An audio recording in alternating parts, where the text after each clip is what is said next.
Vasco D gamma, मेरी भूख ने भारत को ढूंढ लिया।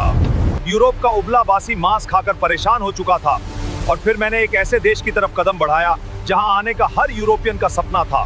तो वीडियो को पूरा देखें और चैनल को सब्सक्राइब कर लीजिए। कल्पना कीजिए 15वीं शताब्दी के यूरोप की बर्फ से ढकी सर्द रातें, कड़कड़ाती ठंड और खाने की मेज पर रखा हुआ बेस्वाद उबला हुआ या नमक में लपेटा हुआ सूखा मांस। उस दौर में यूरोप के पास न तो आज जैसी सुख सुविधाएं थीं और न ही खाने में कोई स्वाद। उन्हें अपने मांस को लंबे समय तक सुरक्षित रखने और उसमें जान डालने के लिए एक जादुई जड़ी बूटी की सख्त जरूरत थी और वह जादू था मसाला, काली मिर्च, लौंग, दालचीनी और इलायची। लेकिन दिक्कत यह थी कि ये मसाले उनके यहाँ नहीं उगते थे। ये आते थे एक रहस्यमयी, दूरस्थ और परिकठाओं जैसे देश से, जिसे दुनिया भारत कहती थी। भारत उस समय दुनिया का वो खास स्थान था जहाँ हर कोई जाना चाहता था, लेकिन किसी के पास वहाँ का सीधा रास्ता या नक्शा नहीं था। सदियों से अरब के व्यापारियों ने इस रास्ते पर अपना दबदबा बना रखा था। वे भारत से सस्ते दाम में मसाले खरीदते और रेगिस्तानी रास्तों से होते हुए यूरोप के बाजारों में उसे सोने के भाव बेचते थे। अरब के व्यापारी यूरोपियनों के लिए वो सख्त कर वसूलने वाले बन गए थे, जो कहते थे या तो हमारी मुंह मांगी कीमत दो या फिर अपना वो फीका और सड़ता हुआ मांस खाते रहो। यूरोप के राजा इस बात से बौखलाए हुए थे, खासकर स्पेन और पुर्तगाल के शासक। उनकी रातों की नींद उड़ चुकी थी। उन्हें भारत चाहिए था, लेकिन जमीन के रास्ते से जाना मुमकिन नहीं था, क्योंकि बीच में उस्मानिया साम्राज्य जैसी विशाल दीवार खड़ी थी। तब पुर्तगाल और स्पेन के राजाओं ने अपनी अपनी दूरबीनें उठाई और समंदर की उठती हुई खूंखार लहरों की तरफ देखा। उन्होंने तय किया कि जमीन का रास्ता बंद है तो क्या हुआ, हम पानी का सीना चीरकर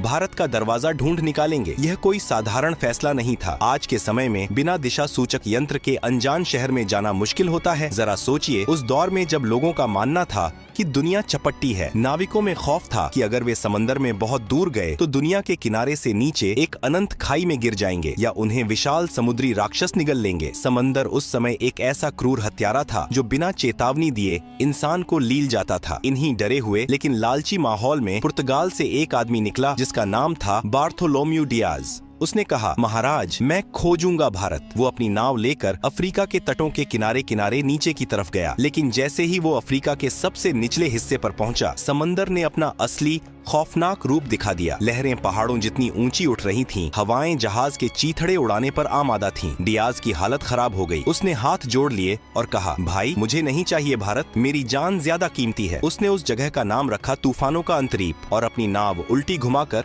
वापस पुर्तगाल भाग गया। पुर्तगाल के राजा मैनुअल प्रथम के सीने में अभी भी मसालों की आग जल रही थी। बार्थोलोम्यू डियाज के वापस लौटने के 10 साल बाद पुर्तगाल के दरबार में एक ऐसे आदमी को बुलाया गया जिसकी आंखों में समंदर का खौफ नहीं बल्कि उसे जीतने की जिद थी। एक ऐसा जिद्दी और सन की नाविक जो मौत के मुंह में हाथ डालने का शौक रखता था। उसका नाम था वास्को डी गामा। राजा ने वास्को डी गामा की आंखों में आंखें डालकर पूछा, क्या तुम वो कर सकते हो जो डियाज नहीं कर पाया? क्या तुम समंदर के उस शैतानी दरवाजे को तोड़कर मेरे लिए भारत ला सकते हो? वास्को डी गामा ने थोड़ा मुस्कुराते हुए अपनी तलवार पर हाथ रखा और कहा, अगर समंदर ने मुझे नहीं निगला तो मैं आपके कदमों में पूरी दुनिया का व्यापार लाकर रख दूंगा। और यहीं से शुरू होने वाली थी इतिहास की सबसे खौफनाक, सबसे रोमांचक और दुनिया का नक्शा हमेशा के लिए बदल देने वाली समुद्री यात्रा। 8 जुलाई 1497 का वो मनहूस लगने वाला दिन। पुर्तगाल का लिस्बन बंदरगाह किसी शानदार जश्न का नहीं बल्कि एक खौफनाक मातम का गवाह बन रहा था। किनारे पर खड़ी हजारों की भीड़ ऐसे छाती पीट पीट कर रो रही थी जैसे वास्को डी गामा और उसके नाविकों को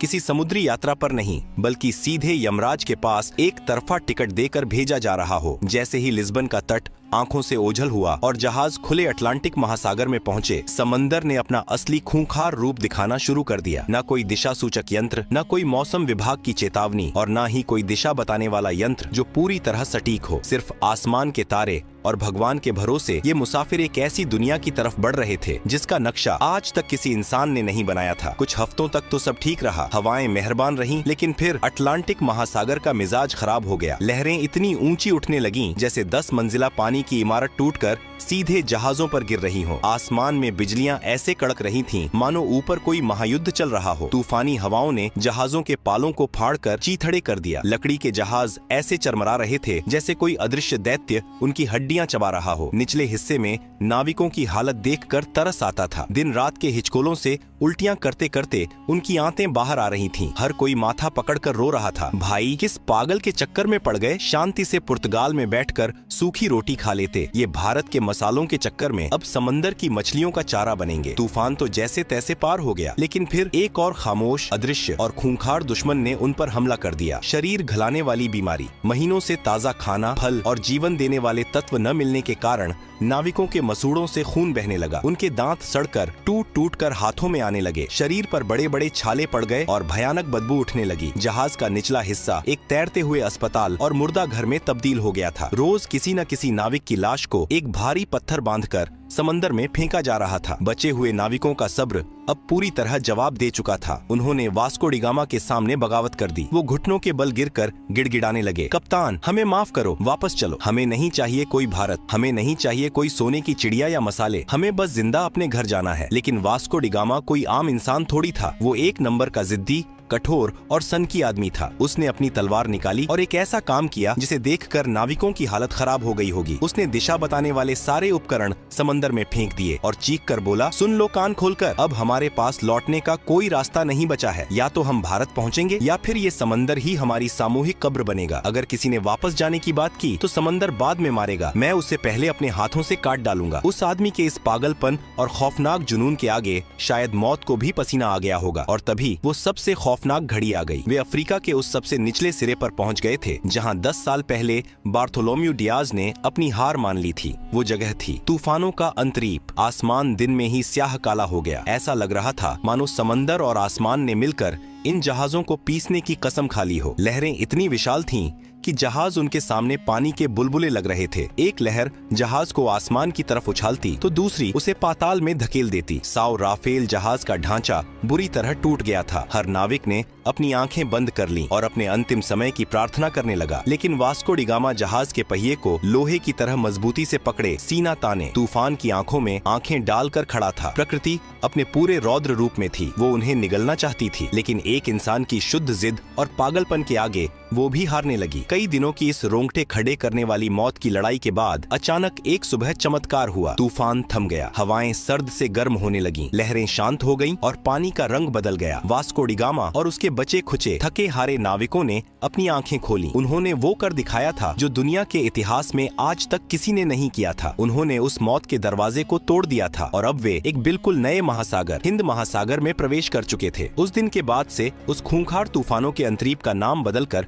हमेशा के लिए उम्मीद की किरण रख दिया गया, क्योंकि अब उन्हें यकीन हो गया था कि भारत का रास्ता यहीं से जाता है। लेकिन कहानी अभी बाकी थी मेरे दोस्त। वे हिंद महासागर में तो आ गए थे, लेकिन भारत अभी भी बहुत दूर था। और सबसे बड़ी मुसीबत ये थी कि ये समंदर उनके लिए बिल्कुल नया था। यहाँ का पानी, यहाँ की हवाएं, सब कुछ अनजान था। उन्हें नहीं पता था कि भारत किस दिशा में है। उन्हें अब एक ऐसे इंसान की सख्त तलाश थी जो इस अनजान पानी का उस्ताद हो, जो उनका हाथ पकड़कर उन्हें उस स्वर्ण भूमि तक ले जाए। उन्हें एक स्थानीय राहगीर चाहिए था जो आज के सजीव नक्शे की तरह उन्हें सीधा रास्ता दिखा सके। और वो इंसान उन्हें मिलने वाला था पूर्वी अफ्रीका के मालिंदी तट पर। एक ऐसा आदमी जिसकी एक उंगली के इशारे ने पूरी दुनिया का भूगोल और इतिहास हमेशा के लिए पलट कर रख दिया। अफ्रीका के पूर्वी तट पर मालिंदी नाम का एक शांत और खूबसूरत बंदरगाह था। मौत के समंदर को पार करने के बाद वास्को डी गामा के टूटे फूटे जहाज और उसके बदबूदार थके हारे नाविक जब वहां पहुंचे तो उनकी हालत जिंदा लाशों जैसी हो चुकी थी। उन्हें बस एक ही चीज की तलाश थी, कोई ऐसा इंसान जो उन्हें उस रहस्यमयी भारत तक ले जाए। उन्हें आज के दौर का एक जिंदा नक्शा चाहिए था। और यहीं पर इतिहास ने सबसे बड़ा और मजेदार मोड़ लिया। वास्को की मुलाकात एक ऐसे इंसान से हुई जिसने उसका हाथ पकड़कर दुनिया का नक्शा ही बदल दिया। उस भारतीय नाविक ने उसे जो चीज दिखाई उसने पुर्तगालियों के होश उड़ा दिए। उसने सितारों की स्थिति, मानसून की हवाओं और समुद्री धाराओं का ऐसा सजीव ज्ञान समझाया जिसे देखकर वास्को डी गामा को लगा कि ये लोग तो समंदर के असली उस्ताद हैं। हवा का रुख बदला। मानसून की तेज और मेहरबान हवाओं ने वास्को डी गामा के जहाजों के फटे हुए पालों में नई जान फूंक दी। अब उन्हें पतवार घुमाने की भी जरूरत नहीं थी। हवाएं खुद उन्हें उनकी मंजिल की तरफ धकेल रही थीं। जैसे जैसे दिन बीत रहे थे, नाविकों की धड़कनें तेज हो रही थीं। क्या सच में कोई भारत है या ये सब एक छलावा है? तभी एक शाम आसमान में कुछ समुद्री पक्षी उड़ते हुए दिखाई दिए। ये पक्षी पूर्व दिशा की ओर जा रहे थे। वास्को डी गामा समझ गया, जहाँ पक्षी जा रहे हैं वहीं कोई जमीन है। और फिर आई 20 मई 1498 की वो जादुई सुबह। समंदर की लहरें एकदम शांत थीं। सूरज की सुनहरी किरणें पानी पर ऐसे बिखर रही थीं जैसे किसी ने पिघला हुआ सोना बिछा दिया हो। अचानक हवा के एक तेज झोंके के साथ एक ऐसी खुशबू आई जिसने पुर्तगालियों के दिमाग सुन्न कर दिए। यह ना तो उनके जहाजों की सड़ांध थी और ना ही समंदर के खारे पानी की महक। यह चंदन, इलायची और काली मिर्च की वो दिव्य और नशीली खुशबू थी जिसके लिए उन्होंने मौतों का समंदर पार किया था। कोहरा छंटा और उनके सामने उभरी नारियल के ऊंचे पेड़ों की कतारें। दूर से मंदिरों की घंटियों की मधुर आवाज गूंज रही थी और एक विशाल वैभवशाली शहर उनके सामने खड़ा था। यह कोई भ्रम नहीं था, यह भारत का पश्चिमी तट था, कालीकट, जो आज के केरल में है। वास्को डी गामा और उसके नाविकों की आंखों से आंसू छलक पड़े। महीनों से मौत को चकमा देते देते वे आखिरकार उस स्वर्ण भूमि पर पहुंच ही गए थे। जैसे ही जहाज किनारे लगे, नाविक पागलों की तरह जमीन पर कूद पड़े। वे घुटनों के बल गिरे, कुछ ने रेत को चूम लिया, कुछ रोते हुए आसमान की तरफ हाथ जोड़कर भगवान का शुक्रिया अदा करने लगे। यह सिर्फ एक समुद्री यात्रा की जीत नहीं थी, यह यूरोप के उस खौफ पर जीत थी जो उन्हें सदियों से डराता आ रहा था। लेकिन जब वास्को डी गामा ने कालीकट के बाजार में कदम रखा तो उसके होश फाख्ता हो गए। उसने सोचा था कि वो किसी पिछड़ी हुई जगह पर जा रहा है, लेकिन कालीकट तो उस समय का महान नगर या स्वर्ण नगरी लग रहा था। बंदरगाह पर दर्जनों देशों के व्यापारी मौजूद थे। सोने की तरह चमकते मसाले बोरियों में ऐसे खुले पड़े थे जैसे उनके यहाँ मिट्टी पड़ी होती है। रेशम के कपड़े, बेशकीमती रत्न और मसालों के पहाड़ देखकर वास्को डी गामा को समझ आ गया कि जिस भारत को वो खोजने का घमंड कर रहा था, वो भारत तो पहले से ही दुनिया के व्यापार का सरताज बना बैठा था। फिर बारी आई वहाँ के राजा से मुलाकात की। केरल के उस बेहद शक्तिशाली राजा का नाम था जामोरिन। जरा इस अजीबो गरीब सांस्कृतिक टकराव की कल्पना कीजिए। राजा जामोरिन अपने भव्य दरबार में एक ऊंचे सोने के सिंहासन पर बैठे थे। उनका पूरा शरीर बेशकीमती गहनों, सोने की मोटी जंजीरों और हीरों से लदा हुआ था और उनके सामने खड़ा था वास्को डी गामा, जिसने महीनों से ठीक से नहाया नहीं था, जिसके कपड़े फटे पुराने और अजीबो गरीब थे। वास्को डी गामा ने थोड़ा अकड़ते हुए राजा को अपना उपहार पेश किया। अब सोचिए वो पुर्तगाल से क्या लाया था। कुछ सस्ती लकड़ियाँ, कुछ ऊनी टोपियाँ, पीतल के बर्तन और शहद। ये देखकर राजा जामोरिन के दरबारियों को जोर की हंसी आ गई। उन्होंने सोचा, अरे भिखारी, ये क्या कबाड़ उठा लाए हो? हमारे यहाँ के नौकर भी इससे महंगा सामान पहनते हैं। लेकिन राजा जामोरिन बहुत ही शांत और समझदार थे। उन्होंने भारतीय संस्कृति का पालन करते हुए इस विदेशी मेहमान का स्वागत किया और उसे अपने राज्य में व्यापार करने की अनुमति दे दी। वास्को डी गामा को अभी भी यकीन नहीं हो रहा था। जिस चीज के लिए यूरोप वाले सालों से तरस रहे थे, वो भारत ने उन्हें बिना किसी लड़ाई के ऐसे ही दे दी। लेकिन वास्को की आंखों में अब एक अलग ही चमक आ चुकी थी। वह सिर्फ व्यापार करने नहीं आया था, उसने कालीकट की अपार संपत्ति देख ली थी और उसके लालची दिमाग में अब एक ऐसा शैतानी महायोजना पक रही थी जो अगले कुछ दशकों में पूरी दुनिया का इतिहास खून से लिखने वाला था। वास्को डी गामा ने कालीकट में कुछ महीने बिताए और वहाँ का चप्पा चप्पा छान मारा। उसने देखा कि यहाँ का माल तो एकदम सबसे उत्तम है। उसने अपनी बची खुची कौड़ियों और पैसों से अपने जहाजों को मसालों से ऐसे भर लिया जैसे कोई इंसान किसी मुफ्त की दावत में अपनी प्लेट में खाना ठूंसता है। काली मिर्च, लौंग, दालचीनी, जहाजों की लकड़ी तक मसालों की महक से सराबोर हो गई थी। एक भारतीय जहाज भी उसने अपने साथ ले लिया ताकि माल ज्यादा ले जाया जा सके। अब बारी थी वापसी की। वापसी का सफर भी कम खौफनाक नहीं था। बीमारियां और तूफान फिर से नाविकों पर टूट पड़े, लेकिन इस बार उनके पास एक उम्मीद थी। उनके जहाजों के निचले हिस्से में करोड़ों का खजाना भरा हुआ था। जब वास्को डी गामा का बचा खुचा बेड़ा पुर्तगाल के लिस्बन बंदरगाह पर वापस लौटा तो वहाँ का नजारा देखने लायक था। जो लोग उसे रोते हुए यमराज के पास विदा कर रहे थे, वो अब उसकी आरती उतारने को तैयार खड़े थे। राजा मैनुअल प्रथम तो खुशी से नाचने लगा, लेकिन असली भूचाल तब आया जब वास्को ने अपना माल पुर्तगाल के बाजार में उतारा। इतिहास का सबसे बड़ा खजाना हाथ लग चुका था। इस समुद्री यात्रा का सारा खर्च, नाविकों का वेतन, टूटे जहाजों का भारी नुकसान, यह सब कुछ काटने के बाद भी